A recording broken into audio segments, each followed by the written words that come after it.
আগের দিনের ভিডিওতে তোমাদেরকে আমি জানিয়েছিলাম যে আমার শ্বশুরমশাই খুবই অসুস্থ। এবার যখন আমি ভিডিওটা পোস্ট করি তার ঘন্টা দুয়েক পরে ওনার কন্ডিশন খুবই খারাপ হয়ে যায়। উনি তো নার্সিংহোমে অ্যাডমিট ছিলেন প্রায় 3-4 দিন ধরে। তো ওনার কন্ডিশন খুবই খারাপ হয়ে যায়, ওনার অক্সিজেন লেভেল ডাউন হচ্ছিল এবং ওনার যে প্রেশার সেটাও স্টেবল হচ্ছিল না কোনোভাবেই। তো যেখানে ভর্তি ছিল বাবা, তো সেখান থেকে বলে দিয়েছিল যে ওনাকে ইমিডিয়েট আইসিইউতে দিতে হবে। তবে আইসিইউতে বেড কোনো জায়গায় আমরা ফাঁকা পাচ্ছিলাম না। মানে আমাদের বসিরহাটে একটাই প্রবলেম যে কোনো পেশেন্টকে যদি ইমিডিয়েট কোনো সাপোর্ট দেওয়ার প্রয়োজন হয় তো সেটা পাওয়া যায় না, সেটা কখনোই সম্ভব হয় না। তো আমরা অনেক জায়গায় খোঁজ করেছি, আইসিইউ বেড আমরা ফাঁকা পাইনি। তো তখনই ওই রাত্রে আর কি 12:30-1টা নাগাদ বাবাকে নিয়ে কদম্বগাছিতে জিএনআরএসে অ্যাডমিট করা হয়। এবং ওখানকার চিকিৎসা ব্যবস্থা মানে সঙ্গে সঙ্গে শুরু হয়ে যায় আর কি, মানে নিয়ে যাওয়ার সঙ্গে সঙ্গে।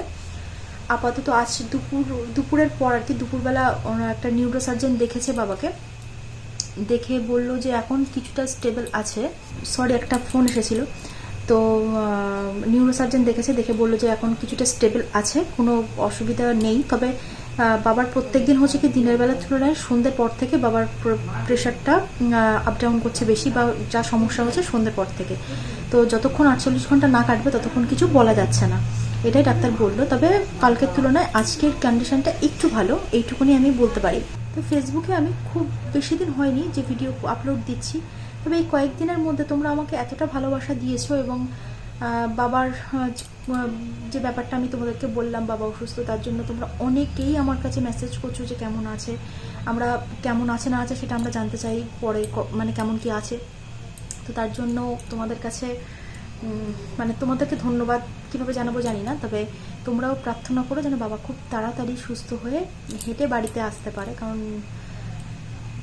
এটা মনের আশা, মনের ইচ্ছে। বাবার ডান সাইডটা প্যারালাইজড হয়ে গেছে, ডান চোখটায় আর দেখতে পাচ্ছে না। জানি না কতটা ঠিক হবে বলতে পারছি না, তবে ঈশ্বরের কৃপায় আশা করছি, মানে মনের জোর আছে বা মনে ভরসা রাখছি যে ঠিক হয়ে যাবে। তো এই পর্যন্ত ছিল আজকের আপডেট। নেক্সট যেটা হয়, মানে ডাক্তার কি বলে না বলে আমি অবশ্যই তোমাদেরকে জানাবো। তোমরা এইভাবেই আমার পাশে থেকো।